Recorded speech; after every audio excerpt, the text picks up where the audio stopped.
வணக்கம். இது உங்கள் ஆர்ஆர்.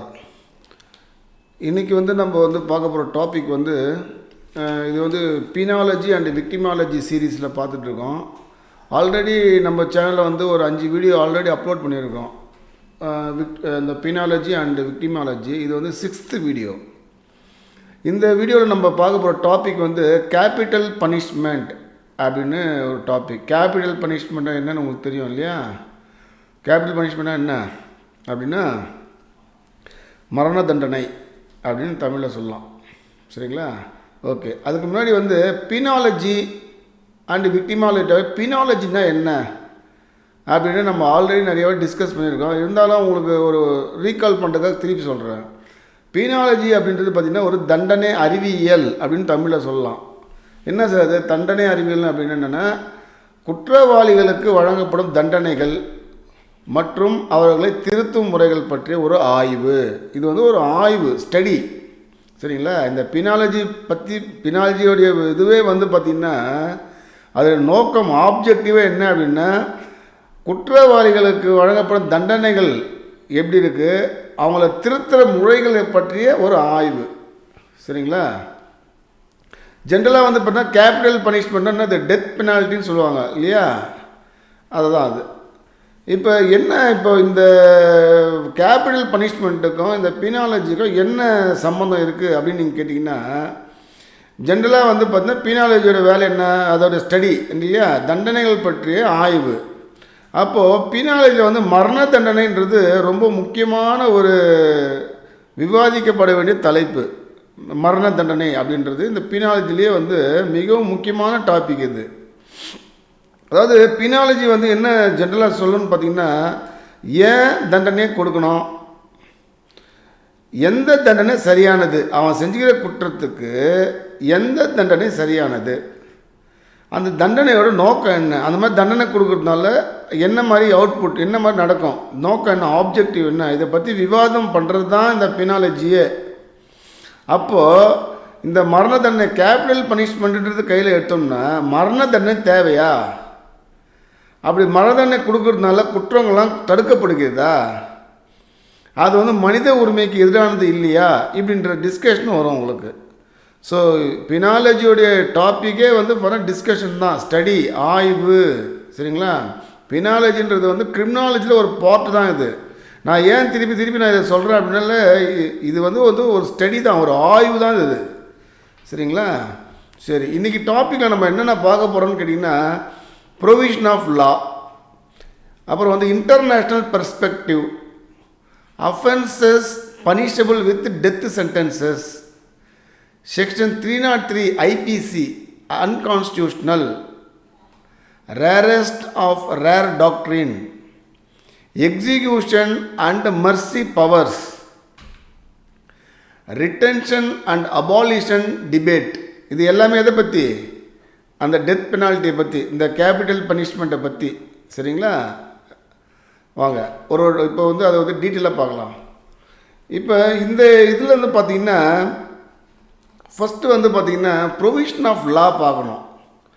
அதாவது கான்ஸ்டியூஷன் வேலிடிட்டி அண்ட் பிஎன்எஸ். பிஎன்எஸ்னால் உங்களுக்கு தெரியும், பாரதிய நியாய சங்கீதா. ப்ரீவியஸ்லி அது ஐபிசி இந்தியன் பீனல் கோடாக இருந்தது இல்லையா? கான்ஸ்டியூஷன் கையில் எடுத்தீங்க அப்படின்னா, கான்ஸ்டியூஷன் 14, 19, 21 இது உங்களுக்கு இங்கே அஃபெக்ட், இதோட ரிலேட் ஆகுது. ஆர்டிகல் 14 உங்களுக்கு தெரியும் இல்லையா? இந்த ஆர்டிகல் 14, 19, 21லாம் எதில் வருது? பார்ட் 3 கான்ஸ்டியூஷன் பேர் ஆக்ட் எடுத்து பாருங்கள். பார்ட் 3ல் ஃபண்டமெண்டல் ரைட்ஸில் வந்துடும். ஸோ 14 என்னது, ரைட் டு ஈக்குவலிட்டி, அதாவது equality before law, equal protection of law, அதுதான் article 14. Article 19 right to freedom, அது அதாவது protection of certain rights, freedom of speech, இதெல்லாம் இல்லையா, அதெல்லாம் article 19. Article 21 protection of life and personal liberty. So இதெல்லாம் violate ஆகுதா? ஒரு இப்போ டெத் பனிஷ்மெண்ட் ஒருத்தர் கொடுக்குறது இந்த மாதிரி கான்ஸ்டியூஷன் ரைட்ஸ்லாம் நமக்கு ஃபண்டமெண்டல் ரைட்ஸ்லாம் வயலேட் ஆகுதா இல்லை ஆகலையா அப்படின்ற ஒரு டிஸ்கஷன் நம்ம இதில் பண்ண போகிறோம். ரைட்டுங்களா? அப்புறம் வந்து பார்த்திங்கன்னா ஐபிசி எடுத்துக்கிட்டோம்னு வச்சுங்களேன். அதாவது வந்து ஐபிசியில் செக்ஷன் 53 பனிஷ்மெண்ட்டை பற்றி அது வந்து பேசும் உங்களுக்கு, சரிங்களா. அதுவே நீங்கள் அதை வந்து பிஎன்எஸ் எடுத்தீங்கன்னா செக்ஷன் 4 இது எடுத்து பாருங்கள், பேர் ஆக்ட் எடுத்து பாருங்கள். ஐபிசி பேர் ஆக்ட் இருந்தாலும் சரி, பிஎன்எஸ் இருந்தாலும் எடுத்து பாருங்கள். அதில் பனிஷ்மெண்ட்டை பற்றி கிளியராக போட்டிருப்பாங்க. அதில் ஃபஸ்ட்டே வந்து டெத்து தான் இருக்கும். அதில் எடுத்து பார்த்தீங்கன்னா உங்களுக்கு தெரியும், ஃபஸ்ட்டு வந்து டெத்து தான் இருக்கும் உங்களுக்கு. ஸோ இது வந்து என்ன மாதிரி பனிஷ்மெண்ட்லாம் கொடுக்கலான்றது நம்ம ஆல்ரெடி நம்ம வீடியோவிலே டிஸ்கஸ் பண்ணியிருக்கோம். நீங்கள் அந்த இப்போ ப்ரீவியஸ் வீடியோ எடுத்து பார்த்தீங்கன்னா உங்களுக்கு தெரியும். அதிலே வந்து இந்த பனிஷ்மெண்ட்டை பற்றி டிஸ்கஸ் பண்ணியிருக்கோம். நம்ம சேனலில் இருக்கிற ப்ரீவியஸ் வீடியோ எடுத்து பாருங்கள். அது வந்து பனிஷ்மெண்ட்டை பற்றி டீட்டெயிலாக பார்த்துருப்போம். இதில் வந்து பார்த்திங்கன்னா அந்த டெத்தை மட்டும் ஸ்பெசிஃபிக்லி டெத்தை மட்டும் எடுத்து நம்ம இதில் பார்க்குறோம், சரிங்களா. சரி, இப்போ இன்டர்நேஷ்னல் பர்ஸ்பெக்டிவில் எப்படி இருக்குது? இப்போ இது வந்து மரண தண்டனை இருக்குது. அது வந்து இன்டர்நேஷ்னல் பர்ஸ்பெக்டிவில் எப்படி இருக்குது? இன்டர்நேஷ்னல் பர்ஸ்பெக்டிவ்னா என்ன அர்த்தம் அப்படின்னா, சர்வதேச பார்வை என்ன, மரண தண்டனை பற்றி சர்வதேச பார்வை என்ன அப்படின்னு சொல்கிறாங்க. இது பாருங்கள், ICCPR 1966 அப்படின்னா என்ன அர்த்தம் அப்படின்னு கேட்டிங்கன்னா, international covenant on civil and political rights. கோவினன்ட்னா என்ன கேள்விப்பட்டிருக்கீங்களா? உடன்படிக்கைன்னு சொல்லுவோம் தமிழில். உடன்படிக்கை இதெல்லாம் வந்து வேர்ல்டு இன்டர்நேஷ்னல் உடன்படிக்கை இதெல்லாம். அதில் ஆர்டிகல் 6 இருக்குது. இந்த பேர் ஆக்ட் நீங்கள் டவுன்லோட் பண்ணி பார்க்கலாம். நீங்கள் இது இருக்குது, இது வந்து நீங்கள் ஆன்லைன்லேயே இருக்குது, உங்களுக்கு டவுன்லோட் பண்ணி பாருங்கள். அதில் ஆர்டிகல் 6 என்ன சொல்லுதுன்னா, ரெக்கக்னைசஸ்னா அது ஏற்றுக்கொள்ளுதல். எதை? ரைட் டு லைஃப்னு அர்த்தம், உயிர் வாழும் உரிமை as a fundamental human right. புரியுதுங்களா? நம்ம கான்ஸ்டியூஷனில் இன்டர்நேஷ்னல் கான்ஸ்டியூஷன்லேயே இது சொல்லுது பாருங்கள், recognise right to life as a fundamental human right. உயிர் வாழும் உரிமை என்பது அடிப்படை மனித உரிமை அப்படின்றது இங்கே ரெக்கக்னைஸ் பண்ணுது. ரெக்கக்னைஸ்னால் அது ஏற்றுக்குது. ஆனால் அட் த சேம் டைம் அங்கே தான் கொக்கி போடுறாங்க. At the same time it allows death penalty. என்ன சொல்லுது? டெத் பெனால்ட்டியும் அலோவ் பண்ணுது. எப்போ? Can be imposed only for most serious crimes. அதாவது என்ன சொல்றதுன்னா, உயிர் வாழும் உரிமை என்பது அடிப்படை மனித உரிமை தான், அதில் எந்த மாற்று கருத்தே கிடையாது. ஆனால் டெத் பெனால்ட்டியும் இம்போஸ் பண்ண முடியும். எதுக்கு? மோஸ்ட் சீரியஸ் கிரைம், மிகவும் கடுமையான குற்றத்துக்கு. இந்த மோஸ்ட் சீரியஸ் கிரைம்ஸ் தான் வந்து ஹீனியஸ் அஃபென்ஸ் அப்படின்னு சொல்லுவாங்க. ஹீனியஸ் அஃபென்ஸ் அப்படின்னா இதுதான் மோஸ்ட் சீரியஸ் கிரைம், மிகவும் கடுமையான குற்றம். அதுக்கு என்ன பண்ணலாம்? டெத்து பெனால்ட்டி வழங்கலாம் அப்படின்னு இந்த இன்டர்நேஷ்னல் இந்த உடன்படிக்கையே சொல்லுது. India is also party to the covenant. இந்த உடன்படிக்கையில் இந்தியாவும் ஒரு பார்ட்டி. அப்படின்னா அர்த்தம் இந்தியாவும் அதை அக்செப்ட் பண்ணுதுன்னு அர்த்தம் இல்லையா? அதான மீனிங் அதுக்கு, ரைட்டு. இப்போது offences punishable with death sentence. எந்த மாதிரி அஃபென்ஸ்லாம் வந்து டெத் பெனால்ட்டி கொடுக்கப்படும் அப்படின்னு நீங்கள் பார்த்தீங்கன்னா, செக்ஷன் 302 ஆஃப் ஐபிசி. அது எது 302 எதை பற்றி பேசணும்னு கேட்டிங்கன்னா, பனிஷ்மெண்ட் ஃபார் மர்டர். அப்போது இது வந்து பிஎன்எஸ்ல வந்து செக்ஷன் 103 எடுத்து பார்க்கணும். இது ஐபிசி 302 வந்து பனிஷ்மெண்ட் ஃபார் மர்டர். அப்புறம் அந்த மாதிரி மர்டர் பண்ணால் அவங்களுக்கு டெத் சென்டென்ஸ் கொடுக்கலாம். எந்த செக்ஷன் பிரகாரம்? Section 103 of BNS or section 302 of IPC. அது பிரகாரம் டெத் பெனால்ட்டி கொடுக்கலாம். அடுத்தது என்னது? டெரரிசம், தீவிரவாதத்துக்கு டெத் பெனால்ட்டி உண்டு. அதில் அந்த இந்த இது எடுத்து பார்த்தீங்கன்னா உங்களுக்கு தெரியும், பேர் ஆக்ட் நிறையா இருக்கும். அதில் நான் வந்து முக்கியமான பாயிண்ட் மட்டும் நான் இங்கே சொல்கிறேன். வேஜிங் வார் அப்படின்னா என்ன அப்படின்னு கேட்டிங்கன்னா, அரசுக்கு எதிராக போர் தொடுப்பது. அதை வந்து 147 செக்ஷன் 147 பிஎன்எஸ் எடுத்து பாருங்கள், இல்லைன்னா 121 of IPC. certain rape offences, குறிப்பிட்ட சில கற்பழிப்பு வழக்குகளுக்கும் மரண தண்டனை விதிக்கப்படலாம். ஓகேங்களா? இப்போ அதுக்கு அடுத்தது என்ன பண்ணலான்னா செக்ஷன் 303. இப்போ 302 பற்றி பார்த்தோம். என்ன சார் இது 303 இஸ் அன்கான்ஸ்டியூஷனல் அப்படின்னு சொல்லி. அன்கான்ஸ்டியூஷன் அர்த்தம் அரசியலமைப்பு சட்டத்திற்கு எதிரானது, முரணானது அப்படின்னு அர்த்தம்.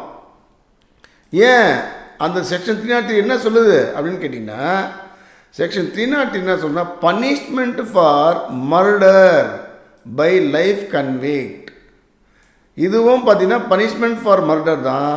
302வும் பனிஷ்மெண்ட் ஃபார் மர்டர் தானே. அப்போ ரெண்டுக்கு என்ன வித்தியாசம்? அதாவது லைஃப் கன்விக்ட் ஏற்கனவே அவர் லைஃப் கன்விக்டாக இருக்கார் இல்லையா, லைஃப் கன்விக்ட் திருப்பி ஒரு மர்டர் பண்ணுறாரு. லைஃப் கன்விக்ட் என்ன அர்த்தம்?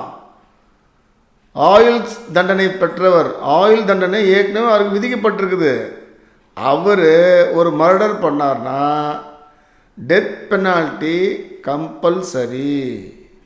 ஆனால் செக்ஷன் 302 டிஸ்கிரிஷன் ஆஃப் கோர்ட். இந்த 303 டிஸ்கிரிஷன் ஆஃப் கோர்ட்டே கிடையாது. டிசிஷன் எடுக்க கோர்ட்டுக்கு அதுக்கு ஆப்ஷனே கிடையாது. லைஃப் கன்விக்ட் ஏற்கனவே அவர் தண்டனை பெற்றிருக்கிறாரு, திருப்பி அவர் ஒரு மர்டர் பண்ணார்னா டெத்து கம்பல்சரி அப்படின்னு இந்த செக்ஷன் சொல்லுது. செக்ஷன் 303. அதுதான் என்ன சொல்கிறாங்கன்னா, இது அன்கான்ஸ்டியூஷனல், அரசியலமைப்பு சட்டத்துக்கு எதிரானது அப்படின்னு கோர்ட்டு, சுப்ரீம் கோர்ட்டே சொல்லிடுச்சு. எந்த கேஸில் பார்த்தோன்னா Mithu versus state of Punjab. இந்த சைட்டேஷன் எடுத்து பாருங்கள்.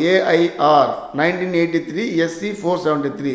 இந்த கேஸோட நம்ம டீட்டெயிலாக போக போகிறதில்ல, அது வேணால் நீங்கள் டீட்டெயிலாக எடுத்து பார்த்துக்குங்க.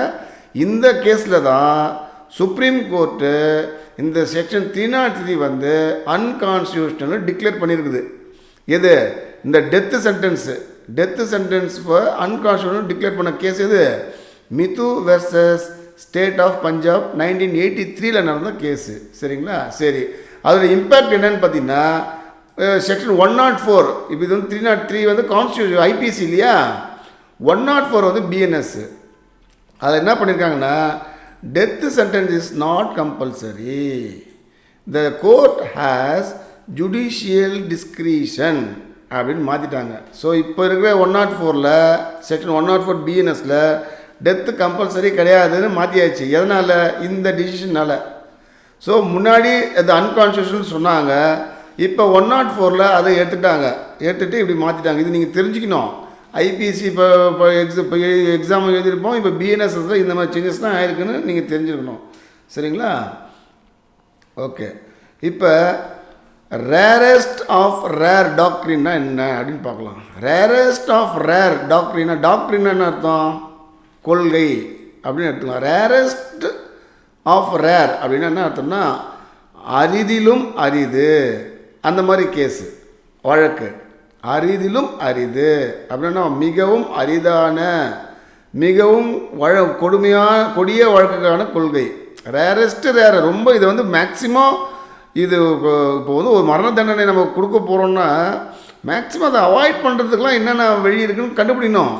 ரொம்ப ரேரஸ்ட்டு ரேரில் தான் நீங்கள் என்ன பண்ணணும், இந்த டெத் பெனால்ட்டியே கொடுக்கணும் அப்படின்னு தான் இந்த கான்செப்ட். இங்கே பாருங்கள், imprisonment is the rule. Imprisonment என்ன அர்த்தம்? சிறை தண்டனைன்றது ஒரு rule. And death sentence is exception. Maximum death sentence கொடுக்காமல் இருக்கிறதுக்கு அவாய்ட் பண்ணணும். மேக்சிமம் டெத் பெனால்ட்டி கொடுக்கக்கூடாது. எப்போ பாசிபிள்? ரேரஸ்ட் ஆஃப் ரேர், அப்போ தான் நீங்கள் டெத் பெனால்ட்டியை கொடுக்கணும் அப்படின்னு தான் இந்த கான்செப்ட். இப்போ இதில் பார்த்தீங்கன்னா இது எப்போ இந்த ரேரஸ்ட் ஆஃப் ரேர் அப்படின்ற இந்த டாக்ட்ரின் கொண்டு வந்தாங்க சுப்ரீம் கோர்ட்லன்னு கேட்டிங்கன்னா, இங்கே பாருங்கள், Bachan Singh versus state of Punjab. இது 1980 நடந்த கேஸ். இது அந்த கேஸில் தான் சுப்ரீம் கோர்ட் என்ன பண்ணுதுன்னா இந்த ரேரஸ்ட் ஆஃப் ரேர் அப்படின்ற டாக்ட்ரினை ஃபார்முலேட் பண்ணுது, வடிவமைக்குது. சரிங்களா? இந்த கேஸில் தான் என்ன இந்த ஒரு கேஸில் நம்ம ஃபார்முலேட் பண்ணுறாங்க. ரீஇட்டரேட்டட் மீண்டும் வலியுறுத்துது. இந்த கேஸில் Machhi Singh versus state of Punjab. திருப்பி இந்த கேஸில் 1983 அது வலியுறுத்துது.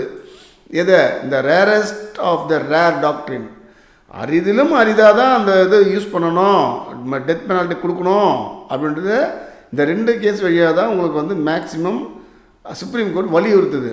ஸோ இந்த கேஸ் உள்ள இதோட ஃபேக்ட் ஆஃப் கேஸ் என்ன, இது ஜட்ஜ்மெண்ட் என்னன்றது நீங்கள் டீட்டெயில் எடுத்து பார்த்துக்குங்க. நான் இப்போ அது உள்ளே போகவில்லை. சரி, இப்போ பாருங்கள், அக்ரேவேட்டிங் சர்க்கம்ஸ்டன்ஸ். அக்ரேவேட்டிங்னா என்ன அப்படின்னு கேட்டிங்கன்னா, குற்றத்தை மேல் கடுமையாக்க சூழ்நிலை.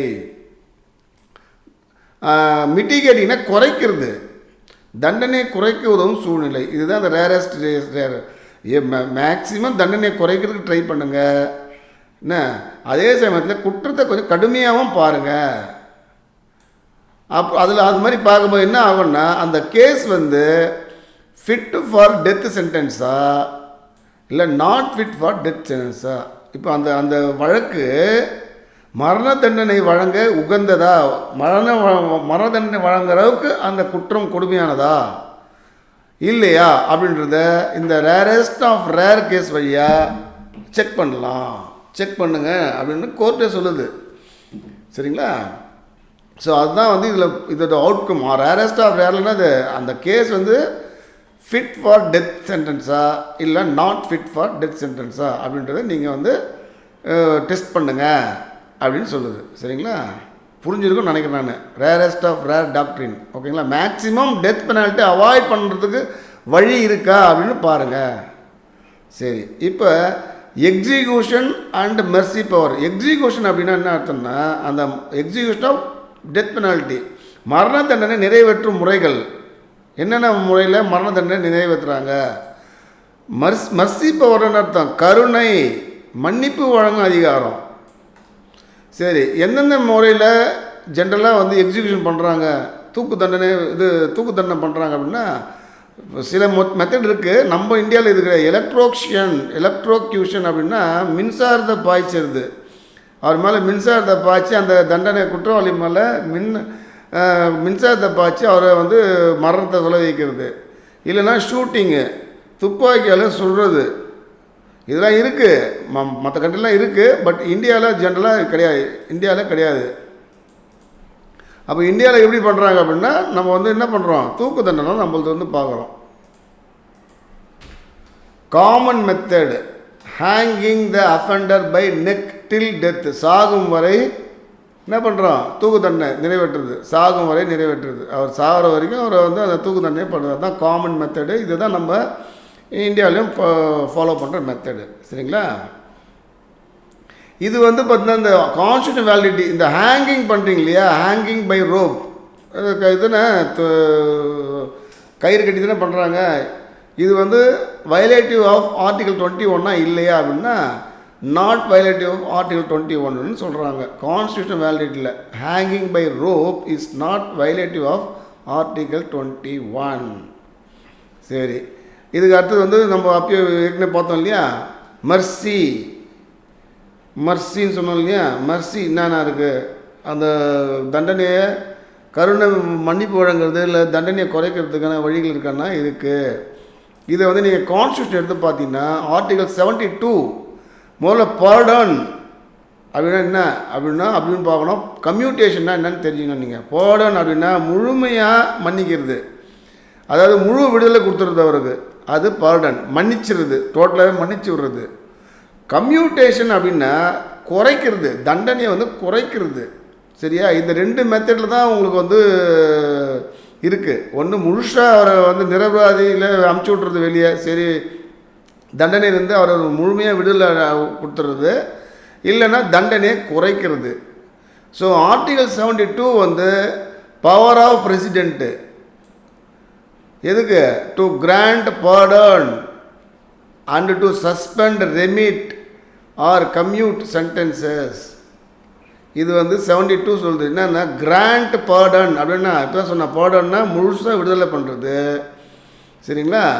சஸ்பெண்ட் பண்ணுறதுக்கும் அதிகாரம் இருக்குது. சஸ்பெண்ட் தற்காலிகமாக நிறுத்தி வைக்கிறது, அவரோட தண்டனையை தற்காலிகமாக நிறுத்தி வைக்கிறது தான் சஸ்பெண்ட் பண்ணுறது. சரி, ரெமிட்னா என்ன? ரெமிட் அப்படின்னா காலத்தை கம்மி பண்ணுறது. இப்போ அவருக்கு வந்து ஃபார் எக்ஸாம்பிள் லைஃப் கொடுத்துருக்காங்க அப்படின்னா கொஞ்சம் கம்மி பண்ணுறது, அவர் வந்து 20 வருஷம் தண்டனையை குறைக்கிறது, அதாவது காலத்தின் அளவை குறைக்கிறது ரெமிட்டு. சரிங்களா? கம்யூட் அப்படின்னா தண்டனை வகையே மாற்றுறது. ஃபார் எக்ஸாம்பிள் மர்டர் அவருக்கு கொடுத்துட்டாங்கன்னு வச்சுங்க, டெத் பெனால்ட்டி கொடுத்தாச்சு, அதை லைஃப் கன்விக்ஷன் லைஃப் இம்ப்ரிசன்மெண்ட்டை மாற்றுறதுக்கு வாய்ப்புகள் இருக்குது. இதெல்லாம் யாருடைய டிஸ்கிரிப்ஷன் பவர் ஆஃப் பிரசிடெண்ட். அதேமாதிரி ஆர்டிகல் 161 வந்து பவர் ஆஃப் கவர்னர். நீங்கள் அது இது எடுத்து பாருங்கள், கான்ஸ்டியூஷன் பேர் ஆக்ட் பார்த்தா தெரியும் உங்களுக்கு. ஸோ பார்டன் அப்படின்னா முழுசாக விடுதலை பண்ணுறது, கம்யூட்டேஷன்னா தண்டனையை குறைக்கிறது, சஸ்பெண்ட் பண்ணுறது அப்படின்னா தற்காலிகமாக நிறுத்தி வைக்கிறது, ரெமிட்னா காலத்தின் அளவை குறைக்கிறது, கம்யூட்னா தண்டனை வகையை மாற்றுறது. ஓகேங்களா? ரைட். இப்போ அடுத்த டாபிக் என்னன்னு பார்த்தீங்கன்னா, இப்போ வந்து மரண தண்டனை நம்ம இந்தியாவில் இருக்குதுன்னு வச்சுக்கோங்க, இருக்குது இல்லையா?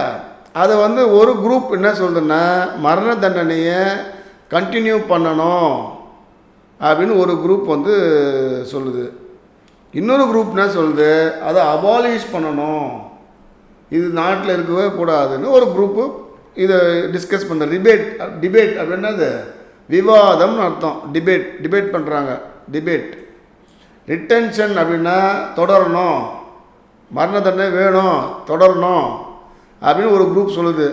ஒரு குரூப் என்ன சொல்லுது, அபாலிஷன் பண்ணணும், அதை ரத்து பண்ணணும் ஒரு குரூப் பண்ணுது. சரி, இவங்க என்னென்ன சொல்கிறாங்கன்னு பார்ப்போம். வச்சு மரண தண்டனை தொடரணும் அப்படின்னு சொல்கிறாங்க இல்லையா, அவங்க என்னென்ன சொல்கிறாங்கன்னு கேட்டிங்கன்னா, it deters people and other criminals அப்படின்னு என்னன்னா தடுத்தல் அர்த்தம். டிட்டர்ஸ்னால் தடுக்கிறது, மக்களை வந்து கிரிமினல்ஸ்கிட்டேருந்து தடுக்குது. எது? இந்த மரண தண்டனை கொடுப்பாங்கன்ற பயம் இருந்ததுன்னா இந்த கிரிமினல்ஸ் பயப்படுவாங்க அப்படின்னு இவங்க எடுக்கிறாங்க, இவங்க சொல்கிறாங்க. இது வந்து குறைக்கும், தடுக்கும் அப்படின்னு சொல்கிறாங்க. இட் இஸ் ஏ, ரெண்டாவது point, it is a social need அப்படின்னு சொல்கிறாங்க. சோசியல்னா சமூக தேவை, இது வந்து முக்கியம், இது தேவை அப்படின்னு சொல்கிறாங்க. இட் சேவ்ஸ் ஸ்டேட் மணி, அரசின் செலவை குறைக்குது. சேவ்ஸ்னா குறைக்கிறது, அவங்க அரசின் செலவை குறைக்குது. எது? மரண தண்டனையால். ஏன்னா அவங்க வந்து மரண தண்டனை கொடுக்கணும்னா அவனை ஜெயிலில் வைக்கணும் லைஃப் ஃபுல்லாக, அதுக்கு முன்னாடி செலவுக்கு அரசாங்கத்துக்கு ஏற்படுது இல்லையா, அதுதான் இவங்க சொல்கிறாங்க. இட் சேவ்ஸ் ஸ்டேட் மணி. நாலாவது என்ன சொல்கிறாங்கன்னா ஹியூமனிடேரியன் அப்படின்னு அர்த்தம். அப்படின்னா மனிதாபிமான அணுகுமுறை தேவை, மனிதாபிமான அணுகுமுறை இருக்கணும் அப்படின்னு சொல்கிறாங்க. இட் இஸ் எ டெஃபினைட், உறுதியான நிச்சயமாக இருக்கணும். இட் இஸ் எ, இந்த மரண தண்டனை உறுதியாக இருக்கணும், நிச்சயமாக இருக்கணும்னு சொல்கிறாங்க. இட் இஸ் எ மோரல் வார், இது வந்து ஒழுக்கத்துக்கு எதிரான ஒரு போராட்டம். அதனால் என்ன இருக்கணும், மரண தண்டனை அவசியம். Selected process to fight with anti social elements அப்படின்னு சொல்கிறாங்க. ஆன்டி சோசியல் எலிமெண்ட்ஸ்னா சமூக விரோதிக்கு எதிராக ஃபைட் பண்ண வேண்டிய அவசியம் இருக்குது. அப்போ என்ன வேணும், மரண தண்டனை வேணும். இது it is a legal demand, சட்ட ரீதியான கோரிக்கை, legal demand. Need given the rarest of the rare. நம்ம ஆல்ரெடி நான் உங்களுக்கு சொல்லிட்டேன், ரேரஸ்ட் ஆஃப் ரேர், அரிதிலும் அரிதாக கன்சிடர் பண்ணலாம். அப்போது மரண தண்டனை தேவை. Reduces crowd in jail. ரெடியூசஸ்ன்னு அர்த்தம் சிறையில் கூட்டத்தை, கூட்டத்தை நெரிசலை குறைக்கிறது. எல்லோரும் எடுத்துகிட்டு போயிட்டு ஜெயிலே போட்டால் ஜெயிலில் என்ன ஆகும், க்ரௌட் அதிகமாகிடும். இந்த மாதிரி மரண தண்டனை இருந்தால் தான் பாதி பேர் ஒழிவானுங்க அப்படின்றது இவங்களுடைய விவாதம். அதுக்கப்புறம் பார்த்திங்கன்னா ரெசிடிவிஸ்ட் அப்படின்னா criminals who were punished but after release also commit offence. அதாவது ஏற்கனவே இவன் வந்து குற்றம் பண்ணியிருக்கிறான், பனிஷ் பண்ணியாச்சு, ரிலீஸ் பண்ணவன் திருப்பி அந்த குற்றத்தை ஆரம்பிக்கிறான். அப்படி என்ன அர்த்தம், திரும்ப குற்றத்தை செய்கிறோம்.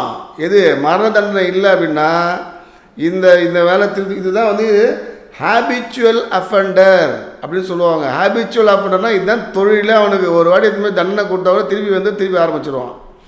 இந்த மரண தண்டனை ஒன்று இல்லவே இல்லைன்னா இவங்களோட இது அதிகமாக இருக்கும் அதனால் என்ன சொல்கிறாங்க இவங்க, மரண தண்டனை அவசியம் அப்படின்னு இவங்க சொல்கிறாங்க. நீங்களே யோசிங்க, மரண தண்டனை வேணுமா வேணாவான்னு. இப்போ அபாலிஷன் பற்றி பார்ப்போம். வேணான்னு அப்படி சொல்கிறாங்களே, அவங்க என்னென்ன சொல்கிறாங்க அப்படின்னு பார்ப்போம். அவங்க என்ன சொல்கிறாங்கன்னா, கேபிட்டல் பனிஷ்மெண்ட் cannot deter, அவங்க தடுக்கன்றாங்க. இவங்க என்ன சொல்கிறாங்க, அதெல்லாம் தடுக்காதுங்க, மரண தண்டனை குத்தம் பண்ணணும் உங்களுக்கு வந்து தடுத்துட முடியுமா, தடுக்க முடியாது அப்படின்றாங்க. கிரிமினல்ஸ் பீப்புள்ஸ்லாம் அதெல்லாம் தடுக்க முடியாது.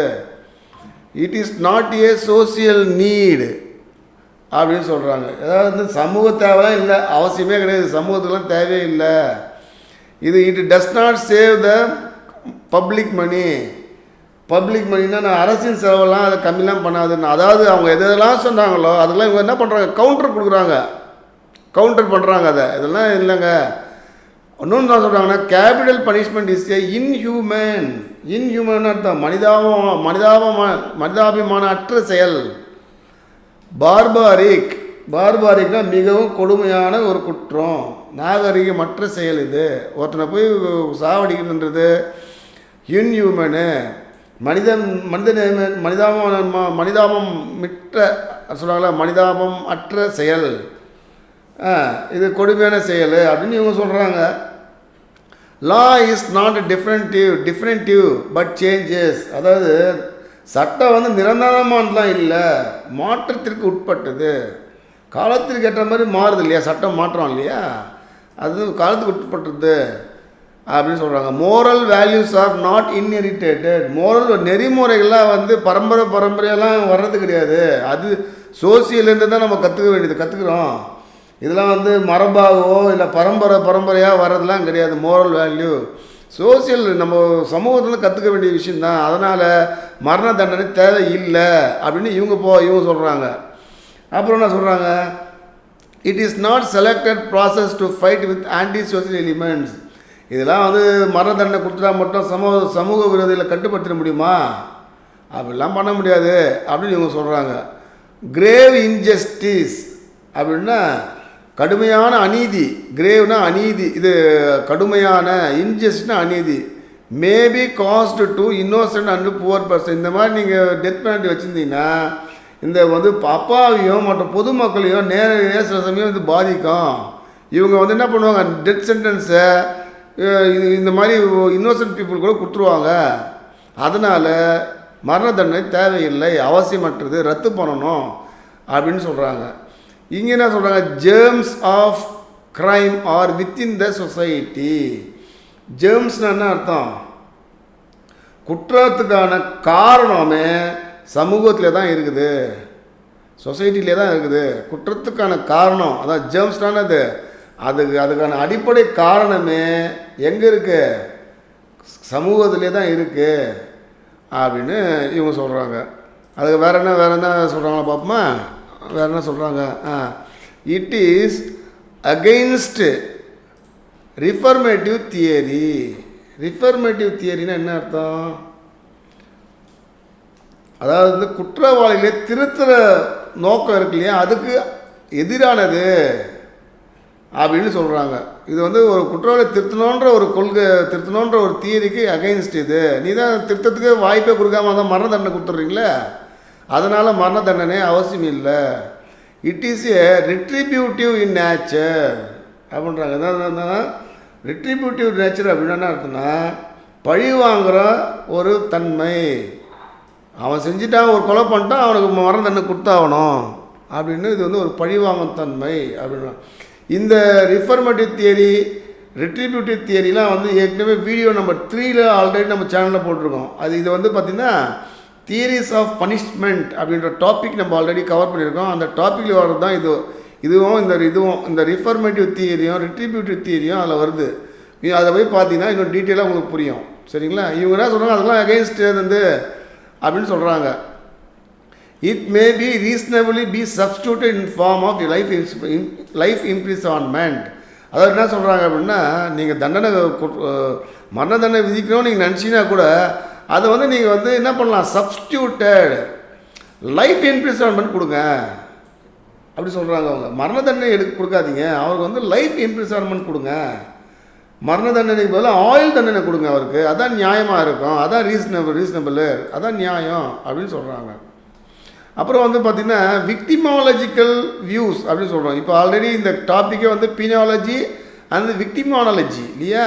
அப்போ விக்டிமாலஜிக்கல், அதாவது வந்து ஒரு குற்றத்தை வந்து கிரிமினல் சைடில் மட்டுமே பார்க்காதீங்க, பாதிக்கப்பட்ட நபர் இருக்கார் இல்லையா, அவரையும் கொஞ்சம் பாருங்கள். குற்றவாளியும் வச்சுமே கருத்தில் கொண்டு மரண தண்டனை விதிக்கணும்னு அவசியம் இல்லை.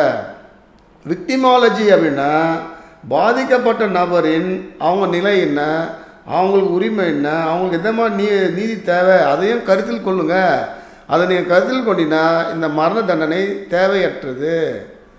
அகைன்ஸ்ட் த நேச்சர், இயற்கைக்கு எதிரானது, முரணானது.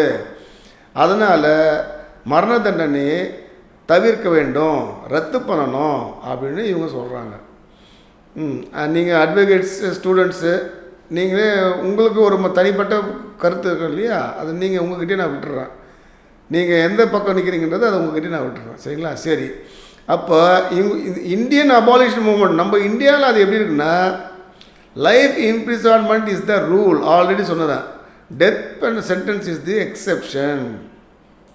இந்த தியரி ஆல்ரெடி ப்ரீவியஸ் ஸ்லைடில் நான் சொல்லியிருக்கேன் இல்லையா. லைஃப் இம்ப்ரிசான்மெண்ட் கொடுங்க, டெத் பெனால்ட்டி மேக்ஸிமம் அதை வந்து தடுங்க, கொடுக்காதீங்க. அதுதான் இந்த விஷயம். சரிங்களா? அதாவது என்னன்னா, where judiciary is awarding death sentence it is bound to explain. அர்த்தம் விளக்க வேண்டிய கட்டாயம் இருக்குது கோர்ட்டுக்கு.